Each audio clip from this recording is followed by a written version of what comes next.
Hi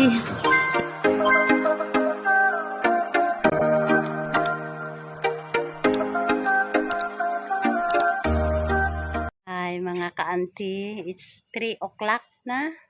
3 o'clock na ngayon. From my day 2. Since kahapon, nagsimula akong magtanggal nitong mga puti-puting bato. Ito na yung aking ibang mga natanggal.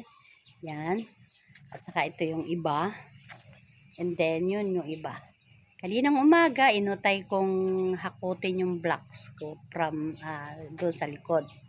Doon sa aming likod doon. And then, nilagay ko dito kasi pag natambakan ko ng konting buhangin to at naipantay ko dito sa tiles na to, yun ang gusto kong mangyari ngayon.